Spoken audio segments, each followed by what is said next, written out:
Well, the weather for the whole of the south of England will continue as it has for the next few weeks. It's going to be hot and moist, with temperatures rising steadily as time goes on. There's a chance of steamy moments as we move into the... sod it. We never wanted to do this. We never wanted to be weathermen and women making innuendos about hot atmospheres and drizzly countries. We didn't want to be child-friendly. We didn't want to bang on about being for over 18s only. We want to talk about our sexy adventures. We want to be lifestylers, leaping from bush to bush as we sail down the rivers of British sex clubs and mountains of crazy experiences. The cheeky purple mamba, the liquid silk pumped liberally into our hand, the rodeo classic brief harness complete with Tantus curve, the Enjoy Pure One stainless steel dildo, the hot octopus digit, the ever so short messages on Fab Swingers, the sexy friends on Twitter, and the mighty vanilla alternative. With my best girlie by my side, we'd swing, swing, swing. Get in the gym or to your car. With our advice, you could go far. We fuck things up and we make mistakes. And talk about our sexy dates. It's getting hard for this to rhyme. Just as well, 'cause it's bed hopping time. Hello and welcome to episode 84 of the Bed Hoppers podcast. My name's Mr. H. I'm Mrs. H. Well, actually, you may know us as something else. Carlos Spicy Wiener. And I'm Tits McGee. You're laughing at your own joke now. It's never a joke. Oh, okay, well, I've always been Carlos Spicy Wiener. You may also know us as Simon and Carolyn off the Swingers TV show. Oh my God, look at you with your real name. I know, right? I know. And your real name. I know. I know, that's right. So the reason why we're using our real names today is not only because they've been broadcast across national television. But they exist. We have actually got real names. We do, yeah. We've not ever used them. No. Hey, wench. Do you know what? We don't use real names. I've never used your name. I know. Unless I'm really pissed off. Well, you often refer to me as just Tits McGee. Anyway, the reason why we've got our real names out and about, yes. we wanged them on the table. How do you like the look of that? That's number one. Thanks. Is because we've got a special guest with us today. Yeah, he has a real name as well. It's a he. It's a he. Holy it is shibboleths. a he. Yeah. Who have we got with us? I don't know. Who is it? All right. It's a very lovely guy. Jai? Hey, Jai. Yeah, called Martyn. And Martyn is a fellow celebrity now. Is he now? Yeah. All right. You may recall him from a recent TV appearance on Channel 4 called Swingers. Excellent. Welcome, Martyn. Thank you for joining us. Yeah. You're very welcome. Thank you for having me. That's all right. It's an honour to be with you. Oh, it's very nice. He's very welcome. He's a lovely lad, isn't he? He is lovely. It's a very nice man. Very, very nice man. So we thought we'd invite Martyn onto our show and just talk at him for a little bit of time. We've been talking at him for like half an hour now. He's probably fed up. No, this is fresh. This is how it starts. Don't give away the magic behind the scenes. There's magic? What? Yeah, there's always magic behind the scenes and under the table as well, but he doesn't get to see that part. No. I know, right? So we thought we'd invite Martyn on the show so we can talk about his experience and our shared experience on the Swingers TV show from Channel 4. So we're going to ask him loads of questions. Has it got Bluetooth, SMS, GPRS? This is a running joke that no one understands. I know. Yeah. It's just a running joke that you and I have. Yes. Which so someone's probably laughing at it somewhere, but... Yeah, someone really confused one day, like, what is that about? I'll explain it one day. And then because Martyn is a single fella in the lifestyle... and in the UK, double points, we thought we'd ask him a bunch of questions about that and his experience. Brilliant. But also now that we've done that, he knows what we're doing. Yeah. I know, right. And if all goes to plan, then well done. Steered this ship again. Yeah, crashed the plane effectively, I think. So, Martyn, can you tell us a little bit about your experience in filming Swingers? What was it like? I thought it was fantastic. I thought the whole experience was good. It was something new, something completely out of the blue that kind of came for me, to be fair. I saw it as a perfect chance to meet a whole new bunch of people again, which is always great fun for me. And just to get my story out there, I think, to the world and to the nation about what swinging is to me, whereas to others, obviously, it's still seen as completely different, and it is still seen as one giant orgy in a room when everyone turns up. which obviously we know it really isn't. Especially with COVID, it's all in 52 different rooms, all connected via Zoom. With perspex like panels between us. You're all behind big screens, big glass screens, you're all behind it. It was just something that was good fun. I enjoyed it. I thought it was great. Good experience. What was it like having a video camera crew following you around? Because much like us, I'm guessing you had them there for the day and there for the evening as well of the night. Yeah, they turned up. They turned up on a day in January, I believe it was, and followed me for the whole day. It was very strange. I think when the scene with me ironing my shirt, I think I ironed that shirt for about 2 hours in different ways. My concern was, I'm going to burn my shirt here. There's going to be an iron print on my shirt. But yeah, and it was unusual to do the same thing kind of repeated in different angles and from different places. It was weird to kind of do the same thing over and over. I mean, I was filmed eating breakfast as well. I think by the time I'd finished, my coffee had icicles on it.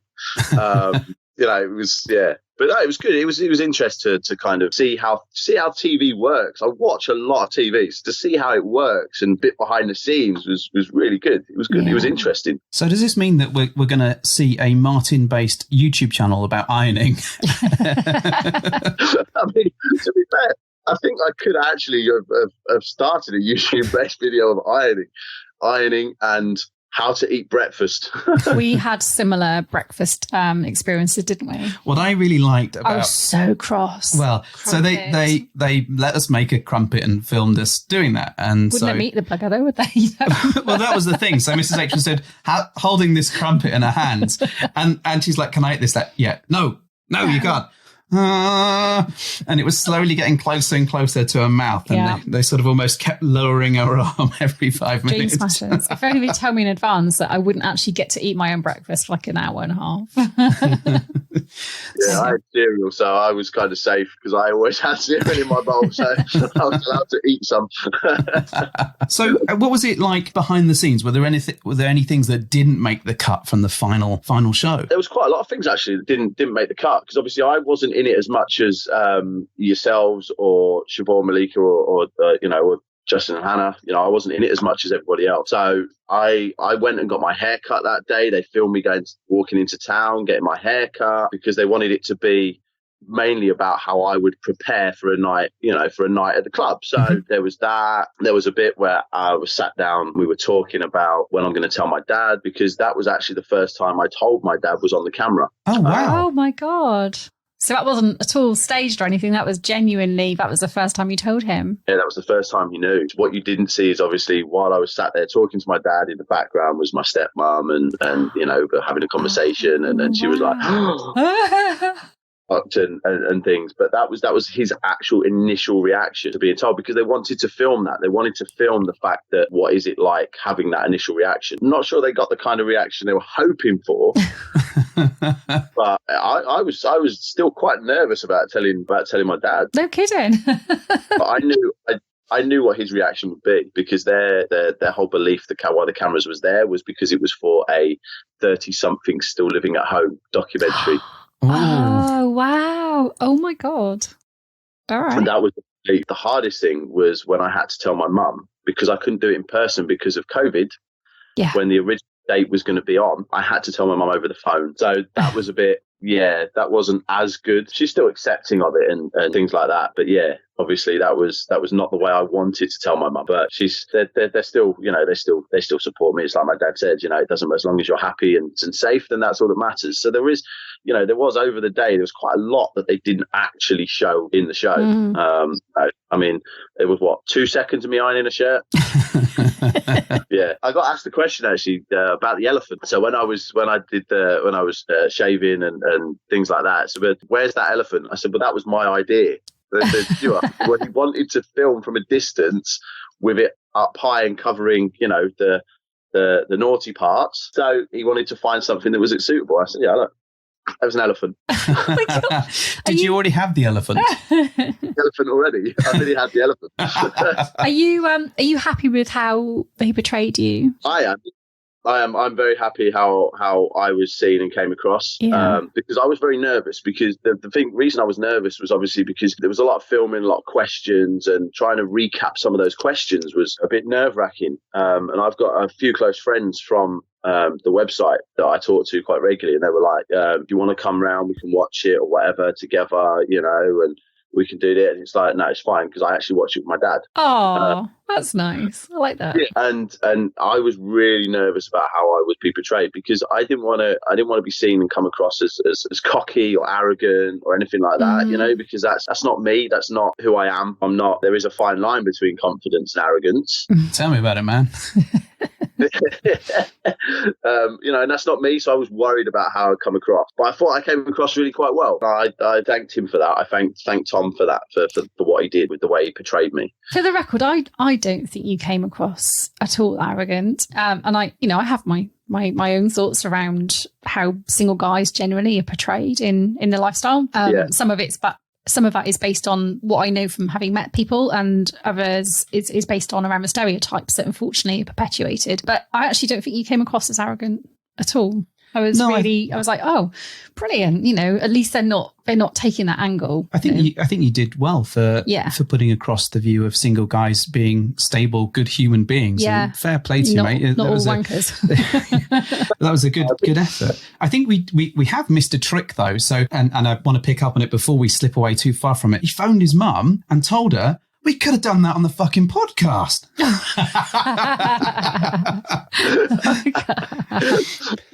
So definitely missed a trick. Anytime you tell your parents anything, it's got to be a media event now. I'll make sure I give you a ring. Go, right, I'm telling them this. And each time it'd be like a bigger and bigger reveal about something. Like, God. And I want to pick up on the, when the program was coming out. So for a behind the scenes view, there was a date where it was going to be coming out a bit earlier, and thanks to COVID, it got pushed back a little bit. Oh, it was supposed to be June, wasn't it? That's right. We were all set for it, and nervous. And then this extra time let those nerves stew a little bit more, because thinking back to what we'd said, and there was a couple of questions we didn't like that we sort of answered, and a couple of bits that we weren't keen on, but we didn't know whether they were going to make the cut or not. Yeah. And then this trailer comes out on Facebook. Oh my God. Or a couple of trailers come out. What was your thought as soon as you saw that? How did you feel? Well, I was excited when I saw that there was this trailer that came out on Facebook, when I saw John and things. It seemed like it kind of fixated on the wrong kind of thing, it cleaning of the club and things like that. And, it was strange, but John's a lovely fella. He's a lovely man. And I think a lot of people were very keen on his T-shirt that he had while he was doing weights. That T-shirt was great, wasn't it? For Wim. And I think I was like, I think that's kind of what built my nerves up a bit more, as in, okay, so this is how they've looked at the club. How are they now going to have looked at me? But I think a lot of things, I posted them on my Facebook. I shared them on my Facebook. So all the that video, the one of Siobhan, I shared them on my Facebook just to kind of see what kind of reaction people were giving to it. Yeah. And then I could gauge from there myself what kind of reaction people are going to have from it as well. But I think I was nervous a little bit, and I was a bit like, oh, it looks a bit strange. But I trusted Tom, and I trusted the team at 1911 to do a good job. I think in most parts they did. Yeah, I think we've said a few times that overall I think it comes out okay, or at least far better than it could have been. And when we look back to the dogging tales on Channel 4 and some of the other things that we've seen, it felt like it gave at least an honest view of the whole lifestyle. Although I'm interested in when you said most part. What's the... Well, we'll come to that in a minute. Okay, we're going to come to that. I'm curious as to how you felt. So you saw the trailer and you're thinking, okay, all right. And then you get to the day of release, as it were. Oh my God. We all love a day of release. And how did you feel? What was that day like? Because we went through a whole load of emotions. And I'd been at work the night before, so I was at work the Sunday night. So I got home at 5:30. So I slept through most of the day. I'm not going to lie, I slept through most of the day. So it kind of made it a bit easier for me. But then, come the evening, when it was getting closer and closer, I was getting more and more nervous and more tension. And I was sat there going, what's going on? And I'm like, I'm sat there going, my phone's going nuts from friends and stuff. And it's like, yes. I'm like, all I did was I got my phone, I put it on the side, and I left it. I was like, I'm not going to look at anything. I'm not going to touch it. I will deal with it after.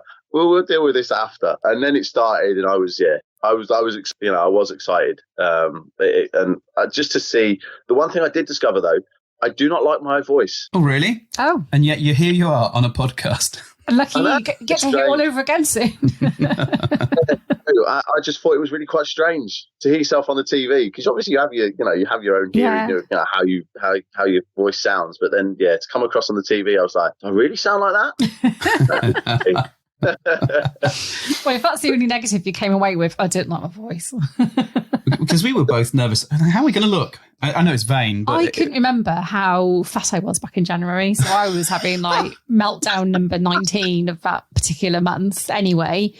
And I was also, again, like you, really sort of I was getting bombarded with messages, well-meaning messages, I'll add, but they were making me really even more nervous, because I was like, I don't know what you think, but I actually haven't seen it. I haven't seen a pre-screening of it. And that made me really, really nervous, because I just didn't really know what to expect at all at that point. So I share that feeling of general, I don't know what's going on, but now I'm on the roller coaster. What can I do?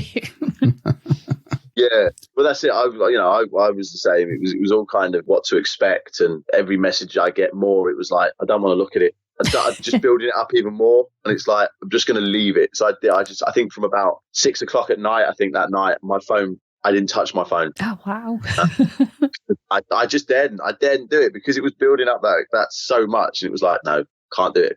So I just left it to the side. So I think, because we put obviously on Twitter and things that it was coming up, and we put it out there in the media that we were on it. So we not only had friends sort of messaging us about it that knew, and family members, and you know, my sister had a watch party, so we had like updates through their watch party, but we also had sort of people who were following us on Twitter just commenting randomly on it as well. So but we immersed ourselves, we went fucking balls deep into what was going on online, and just kind of rode it out. I think we needed to do that in a way. I used it in a positive way, I think. Yeah. I shared it. I shared my anxiety and my giddiness and my apprehension, because people went on that little journey with me. Then I soaked off and had a bath and a glass of wine and stared into the abyss for a bit. And then I think I felt ready, because then I just kind of calmed right down when we just sat there and let it all happen. So you watch the show, and then you breathe a sigh of relief, one assumes. Even just getting through it. Yeah. What was good about it? What worked for you? I think what worked for me was, obviously, as a single guy, I like the fact that, you know, they showed me Malika and Siobhan, you know, talking and chatting and lying on the bed and all this, because there'd been a lot when that clip came out on Facebook. There was a lot of people going, oh, that guy, because obviously I was in that second clip with Siobhan when she's getting in the hot tub quite a bit. And they're like, oh, you know, I bet he was just trying to kick her out, and I would have been scared and things like that, you know, and it wasn't like that at all. So I think when the show aired and that was kind of shown across as it was, that was very positive. I enjoyed that. And certain, like you know, certain questions were asked to me, and it was like, I'm not too keen on answering those kind of questions, but I'm still going to kind of stumble through it in the best way I can without trying to come across as an idiot. So yeah, it was, I enjoyed the fact that the clips that they did show of me, made it. Also, it was very short, but the fact that I was on the cross, you know, that was obviously something that I was unsure whether they'd show, but they did that in a very kind of tasteful way as well. Because when you're on the cross and faces between it, and there's a camera right there in your face, it's kind of off-putting. Yeah, but no, I think it just kind of came across really well, and I think that's what I enjoyed the most, because as a single guy on the scene, it can be hard. So to come across in such a positive light was good for me, which is what I enjoyed. Excellent. And the bit that you've been waiting for, I was getting to, that you wanted to dish straight away. What would you change? What wasn't so good for you? What wasn't so good? Yeah, I think the big thing for me was possibly the way that some of it was shown cleaning up. You know, the club, especially, you know, with pants and bras and condoms everywhere, you know, it's not always a true reflection of a club. That not all clubs are like that in those kind of, some don't even clean up. Kind of way. Yeah, exactly.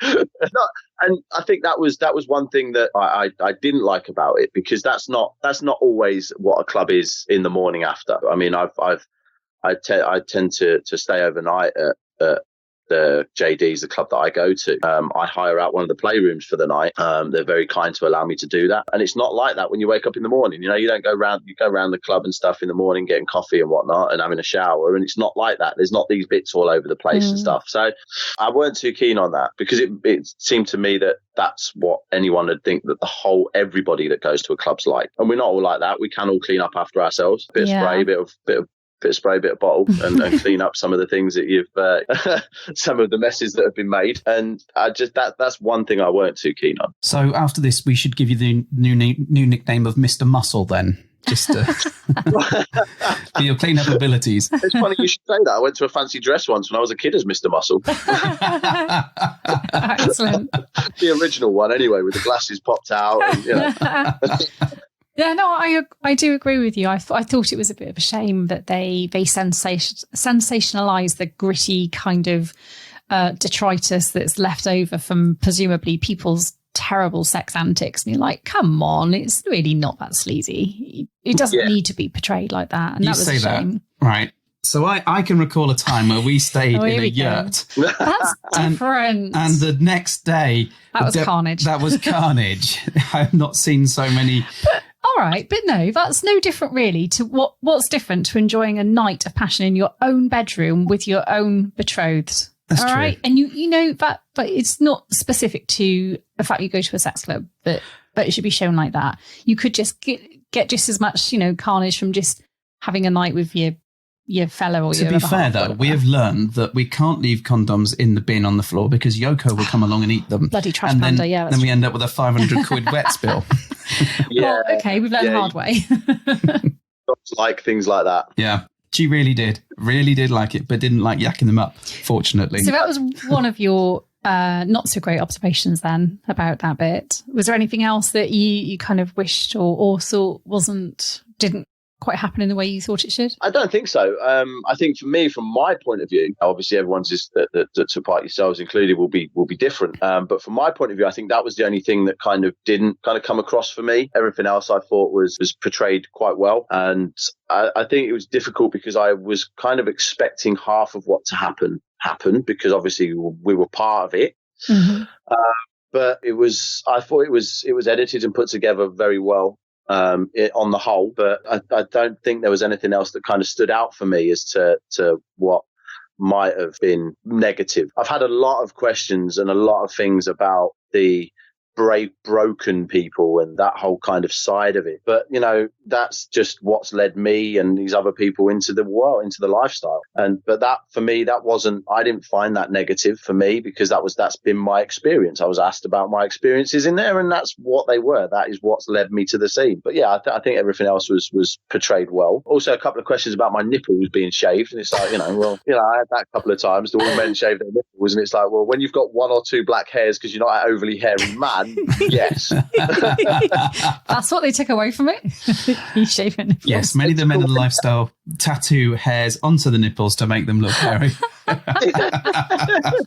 Swinging misconceptions 101. It is. One of the things we've been asked a lot was it staged and was it real? I know. And this comes up, and I think we've had a lot about broken people and we've had a lot about how much of this was genuine. Now, we've talked about on our show already about the night and why the night was quiet. So, we've talked about the storms and the roadblocks and the fact that people had to be on camera and the fact that it was Sunday night. But our experience was really that everything was real. We weren't prompted to do things. Sure, we were asked questions and asked to, give answers on that. And there were kind of moments where for sort of pick-up shops, we were asked to do things like make a cup of tea 42 times and all this sort of stuff. But on the whole, it was real for us. And was your experience the same? Yeah, it was. It was exactly the same. I got the same kind of questions because I spent a lot of time in the forums and there was a lot of discussions about it and a lot of people going, they were actors, they were staged. And I was like, yeah, I guarantee you now I'm no actor. And I got a lot of those kind of things from people. It was staged. You would do this. No, like yourselves, I was asked to do certain things, like iron my shirt, but it was all based around the things that I'd do the day that I go to a club, to an event. That was what it was aimed around. So the things that I did. So went and got my hair cut and all this and shaved and prepared. And at no point did they say, oh, do this, do that. It was a case of, it was basically, this is what I do. This is my routine before I go to a club for a night. And like you, I was just asked questions on the way. And when we were at the club, it was very much the same. It was very much a case of, right, you're in the club. What would you normally do? So, and I just went around exactly the same as what I probably normally would around the club. There was a scene where I was sat there at the bar, seemingly on my own with a drink. That's kind of what I do. I could, get there. I gauge the room. Yeah. Gauge the room and understand who's there, the type of people that are there, and where I can kind of go, who I can go and kind of talk to. So there was nothing at any point that I felt was staged. I mean, they were trying to kind of push me and Malika to kind of play on the camera, but she wasn't comfortable with it. And that was fine. I wasn't overly comfortable with it, and that was fine. So we discussed it and we talked about it. I mean, the one thing they did miss out, which I'm surprised actually, was we got out the hot tub and me and Malika went off and relaxed, and I gave her a massage while we were there. So I'm surprised he cut that one out, to be fair. Oh, that's quite nice. But yeah. At no point was I asked to do anything. And if there was something that we were talking about that I wasn't comfortable being on the show, I would merely go to Tom, this doesn't go on film. And he'd go, that's fine. And we talk. And I'd say a bit, and then that was it. And then I'd go, okay, we're done. And then he'd carry on filming again. So there were parts that were never filmed that we talked about, which is like, certain private, personal things that wasn't comfortable being shared. And, likewise for her. So I don't know whether that was the same for you two, if there was bits you weren't comfortable. I think, to be fair, we're slightly in a lucky position in that we kind of talk every day. And do not like to each other, just to each other, but on the show, and we do the podcast and all this sort of stuff. So we were a little bit into media mode with it. Not all the time, but there was a bit of we know our story because we've told it a lot.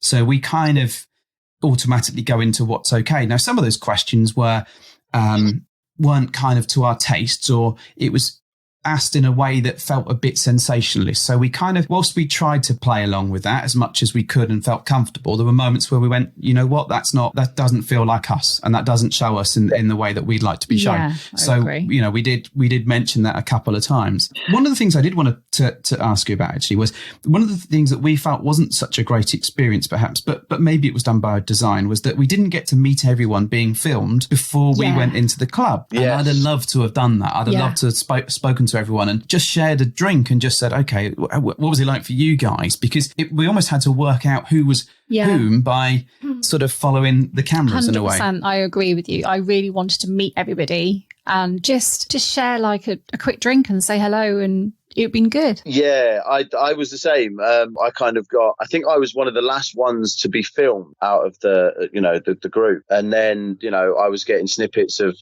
him saying, oh, I've got this woman that's done this and this and this. And it's like, okay, but I was not allowed to know who they were either.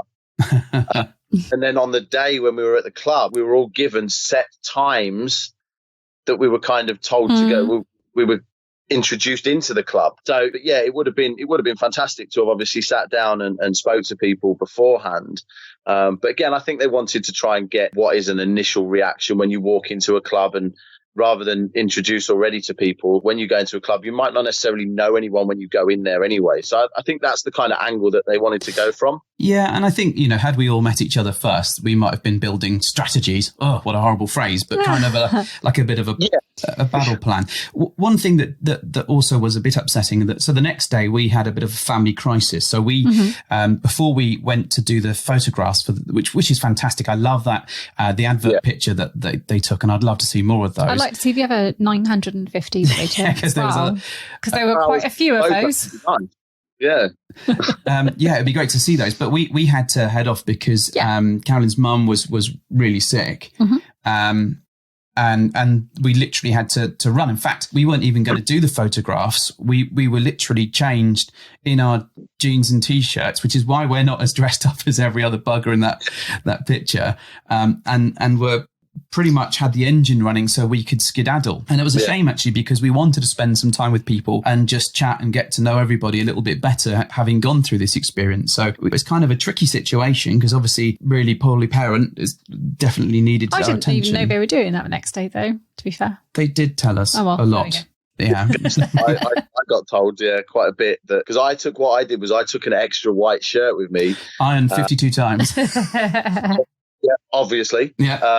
No, I took an extra white shirt for me for the photos for the morning, just because don't know what's going to happen to you, a white shirt in a club, could anything. So I took an extra one for those photos in the morning with me, and that's the one that I wore for the photo shoot. I was quite interested when that came out, that photo that they used came out.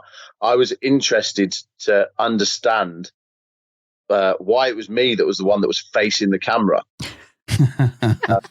Because obviously it was done in so many different ways, as you know, different directions, different people looking different ways, all looking at camera, this, that, and the other.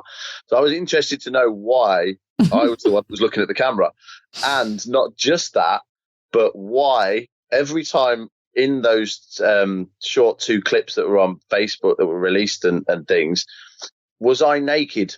I messaged Tom and said, I've got a I know I'm going to see it tomorrow. I think I messaged him on the Sunday. But I've got a question. Am I naked 90% of the time while I'm on the TV? He said, 50-50. It's a good job you tattooed these nipple hairs on, isn't it, then? It's a good job they were there, you know. Oh dear. So before we sort of wrap up the show element, what I'm really interested in is how has it impacted you? What's been the fallout of having been on the show? Have family and friends reacted? Have people been positive? What's been the story? So I've had a couple of messages from friends that have been said to me, you know, well done, great for putting yourself out there like that. Fantastic, really good. I've got some old school friends that I'm in a big WhatsApp group with, because we meet at least once a year as a big group that I used to go to school with. You know, and I've got some of them going, oh yeah, it's fantastic, it was great, really well. I've got my account on Fab kind of blew up a little bit for a single guy. Anyway, it blew up. I mean, I think I woke up the morning after on the Tuesday. I think I had around 50 messages from all kinds of different people, which obviously as a single guy is very unheard of. And I answer every single message, because someone's taken the time to message me. I take the time then to message back. Yeah. Some of them in a slightly different way. Imagine. But I take that time, because obviously I don't get a lot of messages as a single guy. So I make sure I reply and message back. So, but I got a lot. It was all positive. Everything that I had was positive. Everything in the forums was positive. I had a few from single guys saying, thank you for showing that not all of single guys are the same that people think we are. And I've got a lot of appreciation from a lot of people, and it's been really nice. You know, I felt really, really honoured and humbled by it all, to these people to kind of message me. And then last weekend when I went to Swingfest at HU9, that was interesting, because as always, you know, it was even though it was just the social side of it, 2 meters sitting down, it was very well organized and a very good event. I had people kind of, you know, coming up to me when I was getting a drink or whatnot, going, "Oh, you were on the TV." It's like, yeah, they're asking, and then they're asking the questions, the similar kind of questions that a lot of people are asking, and which has been nice. And you know, and it's nice to be appreciated like that from a lot of different people. And I found myself talking to a lot more couples as well than I did before, because obviously as single guys, that's something that is very rare, to find yourself in that kind of a scenario with a couple in that dynamic. But I've had them messaging me, which is it's unheard of. It's unreal, but fantastic. It has been very positive. Excellent. We've had quite a lot of new people get in touch, actually, which has been really cool. You know, they'd seen the show, they'd kind of found out who we were, because you are literally known now as Bisexual Carolyn. Thanks to the wonderful media coverage, Bisexual Carolyn said. And spelling Nazi Simon. You and your semicolons. I'm quoted in the Telegraph, that, you know, which is quite amusing. But lots of new people have been in touch asking how can they get started, what can they do, how, you know, what is this real, is is it a lifestyle they can be part of? And that's been really interesting, just to kind of help people on the way and kind of sort of give them a bit of nudge or a bit of an advice. Not that we're not experts by any stretch of the imagination. I think it's a slight shame that they're asking the questions now when there's a pandemic, which is a shame, because actually it would be so nice to be able to give people that kind of impetus to go, right, this is brilliant, and you should do this and this is how you can do it. Oh, there's a pandemic. When this is over, you should do this. That's the hardest, isn't it? Yeah, that's the hard. Because I had the same. I had a few people that are quite new and stuff on Fab and things, and like, oh, how do you do this? How do you approach? What do you do? This, that, and the other. And I said, it's difficult. It's difficult. It's a difficult time for people to join the scene that have always been curious about it and have seen the show, and it's kind of, all right, I'm ready to give it a go. So it's very difficult to kind of get people to understand the lifestyle and really kind of delve into it as much as I have or you have or anyone else before lockdown has. For me, I enjoy going to the clubs, but obviously you can't really do that. No. At the minute, you can go. A few clubs are open because they've got licensed bars, so you can go, and it's basically like going to a pub. So you can be around the like-minded people, but a lot of them you can't. So it's going to be a while yet as well before a lot of the clubs open and it kind of returns to any form of normality on the scene. But I will always say to people, first experience, you go along to a club and just talk to people. Mm-hmm. Because you learn so much more face-to-face talking to people than I could ever tell you, because everyone's experience is different. Everybody's experience is different. Absolutely. From singles to couples and everything. So that's why going around and speaking to all these different people gives you their experience. It gives you a bit more of a knowledge about the scene and what it's about from listening and talking to a lot of people. So, yeah, it has been difficult, that. That's definitely what we'd say. I mean, we often recommend going to sort of the big socials that happen around the country, getting to know people, chatting it through and just asking your questions, because, and this is one of the things, and I said this in the show, like anything can make you jealous or react differently. But the more you explore talking about it and the more you kind of figure stuff out, the less chance there is of that happening, or the better equipped you are to be able to handle it if it does. So it's kind of, you're just equipping yourself. So I'm hoping though, that people will be interested, and once things, calm down and things are safer, that people will be a little bit more interested in having exciting adventures and trying new things. So, they've been locked indoors for best part of a year now. So hopefully when this ends or calms down, people will be like, actually, I'm a lot more open to going out and finding out these exciting things and seeing what we can try. And plus we said, one of the best things that I think the show has done is it's brought it to life in a way where it's acceptable to talk about things which previously were really unorthodox and actually very taboo. So at least it's bringing life to a subject that some people really, really get a lot from. So if that's good, it's good that it's brought it into the spotlight in a kind of, these are normal people and this is just a hobby, essentially, isn't it? Yeah, absolutely. That's what it is. It is effectively, it's a hobby that you enjoy, and meeting people, and it's no different. It is no different than people going to a normal pub. No. Meet their friends down the pub. It's no different. I go to a club, I meet my friends, and I think that's what people need to kind of experience and that are new and understand. I mean, you could go to a club, and obviously there's never any pressure to do anything anyway. You never go expecting to do anything anyway, and you can go there as a single or as a couple or with a couple of close friends that are on that kind of scene, and go and enjoy the environment, enjoy the people that are there. And then if you do feel that way inclined and you fancy playing or whatnot, but you're not sure whether it could be with anybody else, go to a private room, lock the door, and enjoy the moments that you've got together as a couple or in whatever scenario. But I think a lot of people need to experience a club. I agree. And I think one of the things that I really wish the show had been able to show is around the friendships and around the amazing connections, because, I feel really privileged to have met so many awesome people. Thank you.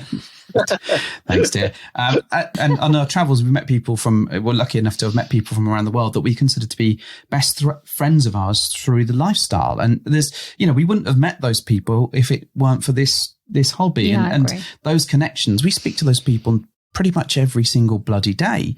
And I don't think that it really conveyed that level of openness and connection that you build. But, it's an hour-long plus show and one-off, and there's only so much you can cram into it. So I'm, for one, very happy that they got as much in there as they did. Yeah.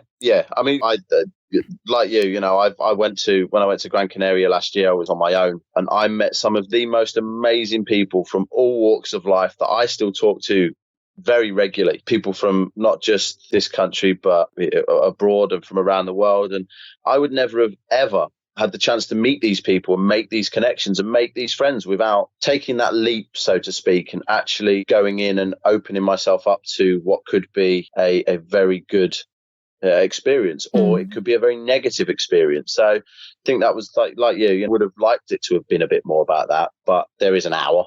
Like you say, it's difficult to ram it all in. Yeah. It's difficult to ram it all in, which is also the sub-theme of the show. So that's a really wonderful transition, actually, because if people, particularly single guys, are taking their first steps into this world, we have with us, obviously, a single guy that's had a bit of experience into going to clubs and into different locales. What would be your tips for a single guy? What's your top 3, Martyn? Well, top 3, first of all, when you with your profile on Fab profile, maybe less cock pics. Oh, music to my ears. God. Yeah. I mean, the thing for me, right, the reason you look at my profile, there isn't one. And the reason for me is because I think when you get that and you look at that and you see it, all you'll ever see in that person is a cock. Plus, yours is on TV anyway, mate, so it's all right. Mine didn't make it to TV. It did not appear on TV. My bum did quite a lot. I think that's a big tip if you're trying to contact or connect with people on that kind of a level. Obviously, be respectful is big one for me as well. That'd be a number 2, is always be respectful, not just to other people, but to yourself. Always to yourself. And I think the biggest tip would always be don't ever expect. Don't ever expect. A lot of single guys will join the scene or try and join the scene just for sex, because they think, there's a lot of women on here, there's a lot of this, there's a lot of that. They're gagging for it. They want it. That's all they want. They just want that. And that drives a lot of their pictures as well. And you can see it. That's why they've got their cock on. Well, this is my best asset because I'm on this side. And that is not what it is. And I think a lot of single guys need to understand that you can never go and randomly message people, and before you know it, you're meeting people left, right, and center, and that's going to happen. I'm going to live out my wildest fantasies with all these different people because it's all about the sex. I think a lot of single guys need to understand that it's not. And I think I understood it very early because of my experience in Gran Canaria, because of the people I meet. I've been very fortunate in my journey, because obviously it's a journey. It's a journey that we're all on one way or another. And, I realized that very early on. And I think sometimes guys need that. They need that realization that just because you've created a profile and you're in this scene, that this is going to happen, that's going to happen. So you've always got to never, ever go expecting. I mean, on Fab, I never send the message. I never send the first message to anybody, couples, single females or anything. I never send the first message, mostly because trying to make yourself stand out in a message is hard, and they get bombarded anyway with a lot of crap. So I spend my time in the forum. And the thing is, you should never, ever, ever expect anything to happen. Even if you're on a meet, even if you're going to a meet, someone was to, before this, if I was going on a private meet, I would never expect in that either. And I think that's the big thing. It's a fine line, isn't it? Because you want to build excitement for it, but you should never expect. So it's kind of almost that kind of building a level of fun and interest and excitement. But that's when never... it starts crossing that line of confidence and arrogance that we talked about earlier, when confidence is very attractive, and a little bit of arrogance, it can be quite compelling as well. But the worry is when it turns into utter arrogance, and that there's that level of expectation, like you say, that just because you want to meet, you're going to have some sex. It doesn't always translate that way, does it? It's all about understanding. I think a lot of it is understanding people. Yeah. Understand body language. I think if you can understand people and body language, you go for a social, within the first 30 seconds whether it's going to develop into anything further. Mm-hmm. And I think if someone tries to prolong that 30 seconds, it's never going to be good. And that's when the arrogance kind of comes out in people a lot more. I think go for a social, you have a drink, you have some, there's very few times I actually go for something to eat. It's normally a drink because a lot of people aren't comfortable eating in front of new people. and that's just, especially from a male to a female point of view, a lot of females aren't comfortable eating in front of a male for the first time they meet, even just for that kind of a thing. And I understand body language quite well. And as long as you can read that body language, you know where it's going to go. So you can then kind of gauge that and make that first move if the other person is nervous, as in go for a kiss and things like that. It's been a lot easier lately because I've had a few socials lately, meeting some lovely people, few drinks, went for cream tea for 2 with one lady, and it's a lot easier because you don't have to kind of gauge anything because you know that's as far as it's going. Yeah.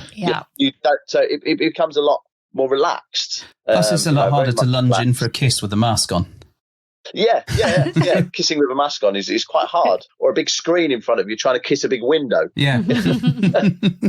No, actually, I agree. That's almost a nice segue into maintaining that the social life that you're talking about as being such a good part of it, but with the knowledge that no one's going to feel awkward because it can't go anywhere really because pandemic and all that. So that's quite a nice kind of, I can breathe a sigh of relief, and this will only ever be as social as it is right now. So. And if you're going to build excitement over the course of the next 6 months, by the time you do meet up, you're going to know pretty quick how it's going to go. Imagine what this will be like in 15 months' time. That's it. I mean, I found myself talking to a few people now for like 5 months. We've been talking pretty much every day, and I've built up more of a friendship. So it kind of gets to the point that it's like, you're a friend now. I don't know whether I can actually. One of the things I did want to ask you about was around what people wear and what single guys wear, because I think we're talking about the photograph from earlier, and mate, you look like a well polished up dude there in that picture, and throughout the course of the show, you come across very well. Yeah, man in a suit's always good. What's your feelings on fashion? Well, I mean, to be fair, I think the first, regardless of whatever happens or what anybody says, your first judgment on someone is what they look like. That is always your first instinct judgment. People will say, oh, no, I look for this, I look for that. You don't. Your first instant thing. So if you, for instance, turn up to a meet in like shabby trainers, a tatty old T-shirt and some jeans, you're going to be perceived as not very nice to kind of want to be with or spend time with. I always end up, if I go for a private meet, I'll end up in a shirt and maybe some jeans, like some smart jeans and some shoes. I've had a couple where I've actually wore trousers and a shirt. I always, whenever I go to a club, I will always be in a suit, because you'll see guys turn up, jeans, T-shirt, trainers, whatever, and it's like you're not really approachable. As a guy, you're not approachable in that sense. So I think if you make that effort, because women take so much effort in getting ready, especially to go to a club, lingerie selection, makeup, what they're going to wear over the top, shoes. I best take extra shoes in case these ones hurt my feet. See, told you. But that's the effort that women go to. And a bloke just goes to his wardrobe and chucks on a T-shirt and some jeans. I just think that shows laziness. To me, at least the minimum you're going to do, at least, is put a shirt on with some smart jeans. That should be the minimum. And because I think I grew up obviously going to nightclubs where if you didn't have shoes and trousers on as a man, you weren't getting in. Yeah, right. Now you go into a town now and they're walking in hoodies and trainers. So, and I think that whole kind of life's changed. So, but that's stuck with me. So I will always put shoes and trousers on. So in your head, you're always going to Ritzy. That's what it is. Ritzy's, oh my days. That's exactly what it is. So I always, and I'm not being funny, but I enjoy wearing a suit. It makes me feel nice. It makes me feel good. Yeah. Where else, as a man, can you wear a suit? If you don't work in an office, where else can you wear a suit? Job interview. Funeral. But it is a bit like a job interview in a way, isn't it? Because you are putting yourself in front of someone, you are selling yourself, and you want to put on your best show, best version of you. Yeah, because if you're not doing that, how are they supposed to like you? Plus, I think you're right, Martyn. Actually, the nicest part is knowing that you have made that effort, and actually that makes you feel much more in that mindset is I've done my best version of me and I feel good now and I feel ready. Although I must say, we do know somebody who can put a suit on and that thing looks crumpled the second he puts that fucking suit on. What he needs is Martyn's ironing service, where he irons shirts for 52 hours. Tell him to send it to me. I'll clap. We will promote your ironing shirt service.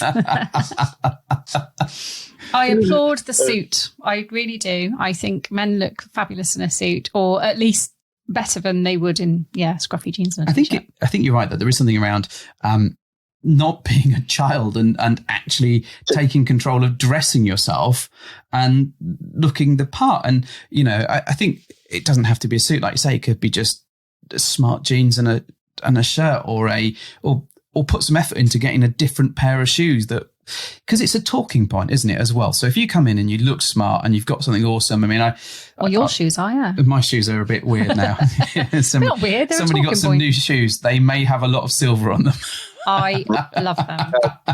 They're a bit rock and roll, these ones. But even down to people asked me about the braces that I was wearing when we were doing the show, because I thought it's a little bit of a talking point. It gives someone an in, and if that's all you need to do, then for the 30 seconds it takes to put them on or go, oh, these go well, do it. I think you guys actually have quite a hard time sometimes, because as women, we can really bring out the bling if we have to, and we spend ages with all the nice underwear and the pretty dresses and the shoes. You guys, bless you, you got some options of a suit or some trousers and a shirt. There is a lack of sort of like underwear items, though. Not underwear items, but like, so, you can strip down to your shorts, fine, okay, but you can't like wear shorts and a vest or something. Do you know what I mean? But it's probably not going to do the business. Quite the talking point. Like some sort of old-fashioned dude going for a swim. Like a stripy, I'm going to lift some weights after this. Stripy knee-length shorts and a stripy vest. Please wear that outfit. Find it. Yeah, no. I mean, even to be fair, even in a club, even when I'm in the club, a lot of men will be either wandering around in a towel or, like you say, boxers. My trousers always stay on. Unless I'm in a room, I'm doing this, my trousers will always stay on. And I've lost my shirt once, but I just took it off and it went on the dance floor, because I spend most of my night dancing. But that's as far as mine will go. I will not, unless it's a dress down club where you have to, it is when you go into that playroom, you have to dress down, which is fine. I've got no problem with that. But within the common areas, I will be in my trousers. Mostly because you don't want to get them creased. Exactly. Who wants these creased trousers? No one wants to iron some bloody trousers, I can tell you that. It's all about presenting yourself in a way that will make people come to you. Because a lot of people have come to me and spoke to me, initiated conversation with me because of my suit, because of what I'm wearing, rather than just I'm walking around in my jeans and t-shirt and no, I'm not really looking approachable. I'll have my suit on, my tie and everything, and people will come to me and approach me, which is fantastic, which feels good. It feels nice, especially as a single guy. Excellent. So I'm going to chuck out one more top tip for single guys before we round up the show today. So this is a real personal pet peeve of mine. Okay. It's read the fucking profile.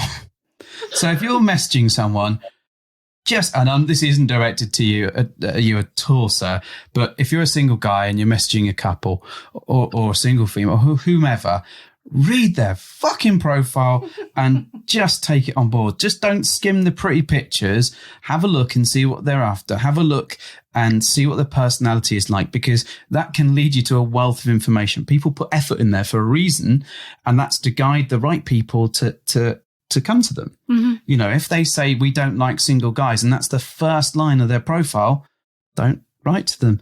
Or if they say that they're after people that are over 6 foot tall and you're 5'3", it gives you a hint, doesn't it? So it's going to automatically save you some effort. I absolutely get that people can take a chance on things, and that's great. I understand that. But actually, if you read it and you realise that there's a couple that reply, and you send a message going, "Hey there, sexy. Hey, babe. Hey, babe." And then there's me replying to that message going, I'm great, thanks, lover. It feels just weird. So, I can't stress enough to look at someone's profile and get a sense of whether you think you might be a good match. And that goes for everybody, I suppose, not just single guys, but it's particularly pertinent for single guys because in fact, we had one yesterday with Hey, didn't we? Which was great. And, it's... What can do with that? Are you looking for hay? Yeah, hay. Hay. Do you mean a roll in the hay? Yeah, I mean, it's just... Well, it wasn't even spelt right. I mean, and how can you spell hay wrong? There's only so many things you can do. Maybe he did literally mean hay then. Maybe. Maybe he was trying to sell you hay. Yeah. Or he's more like, hey, girl. If he snaps the fingers in the air, it was fine. But yeah, that's my thought. I've had the same. So I always look. One of the first things I look at is what they're looking for, because a lot of couples, for instance, will say not looking for single guys. Okay, fair enough. Bye bye. I won't even entertain any more of that profile. But it's interesting you say that as well, because I'm very good friends with a couple that don't live too far away from me, and they said that obviously the only reason that they chose out of all the people that they wanted to potentially meet, the reason they chose me to meet was because I was the only single guy that addressed him as well as her. Absolutely. Oh. Brownie points to you then. Because we were in our own little private kick group and things like that, and whenever he came on, I was the only one that would ever say hello to him. The other single guys would kind of be ignorant to the fact that he's there. It's like, but this is a couple. If you want to be introduced effectively, you want to be introduced into their relationship, you have to respect both. Yeah. And it's important that if I fancied it and I fancied going for a pint and he's around, I could go and have a pint with him, and we could just go down the pub, have a pint, have a drink, have a chat. Do you know what I mean? Not necessarily with his partner, and that's important to me, but the same vice versa, so that he can feel that if he's in the area, we can go for a pint. It's important, and the same with her as well. That same goes. But they wanted to meet me because I was the only one that addressed them both. That's really good advice, actually. Yeah, you're right. Read the room, isn't it? Absolutely. Can't stress it enough. And that goes for everything in the lifestyle, though. I think people have gone to the efforts of putting the details out there. It's worth reading because it just gives you a clue, and it gives you an in. I mean, this is, if we put on our thing that we like Star Wars and Harry Potter, which we, probably do put that on our profile. I mean, the chances are, if you like those things, you go, oh, I love Star Wars and Harry Potter. I like the Star Wars pants you're wearing in this. Didn't you think the last film was a pile of tosh or whatever? Yeah. It gives you an in. It gives you a way of crossing that awkward gap that's there and going straight into a conversation that's actually meaningful to that couple. Although, how meaningful that discussion would be, I don't know, because, it was very mixed, that last Star Wars film.